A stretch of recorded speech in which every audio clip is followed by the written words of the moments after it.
Doctor साहेब, कसे आहात? तुम्हाला वाढदिवसाच्या खूप खूप शुभेच्छा. तुम्हाला माहितीच आहे, खरं तर माझा तुम्हाला सकाळीच फोन आला असता, पण आज परिस्थिती वेगळी आहे. हरकत नाही. मला आज ही आठवत आहे, तुमची आणि माझी भेट 2019 साली झाली होती. मी तुम्हाला म्हणालो होतो, डॉक्टर पक्षप्रवेश करा.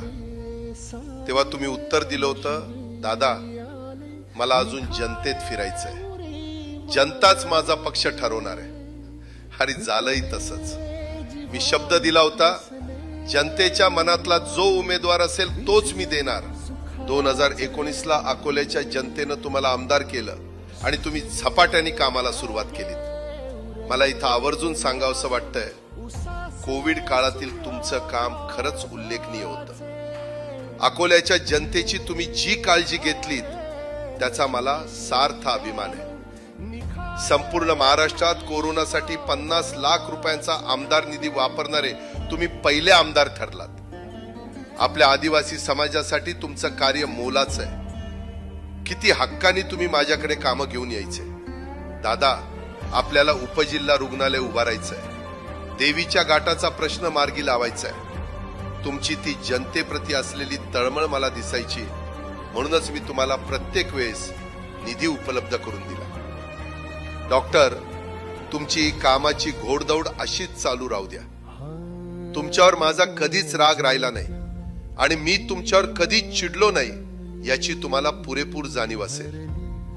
अनेकांनी तुमची माझ्याकडे तक्रार केली, पण मला माहित होतं तुमचं काम तुम्ही किती प्रामाणिकपणे करत आहात. म्हणूनच मी तुम्हाला शब्दाने सुद्धा काही बोललो नाही. आपल्याला अजून खूप कामं करायची होती, पण काय नियतीचा खेळ आहे, मला मधीच जावं लागलं. पण आता डॉक्टर, हे राहिलेले अर्धवट काम तुम्हाला पूर्ण करायचे. तुमच्यात हिम्मत आणा. शिव, शाहू, फुले, आंबेडकर आणि राघोजी भांगरे यांची विचारधारा घेऊन तुम्हाला पुढे जायचंय. सभागृहात या आधी तुम्ही शेतकरी, कष्टकरी, आदिवासी, गोर, गरीब माणसांच्या हक्कासाठी धडाडीनं प्रश्न मांडायचा. आत्ता देखील सभागृहात तुमची मागणी मला जोरानं मांडताना बघायचंय. मला तुम्हाला महाराष्ट्राचं नेतृत्व करताना पाहायचंय, महाराष्ट्रासाठी झटताना तुम्हाला पाहायचंय. आणि आता खंबीर व्हा डॉक्टर, मी तिथे नाहीये, काळजी घ्या. तुमचाच दादा. झरले अकाली पडले शिवारी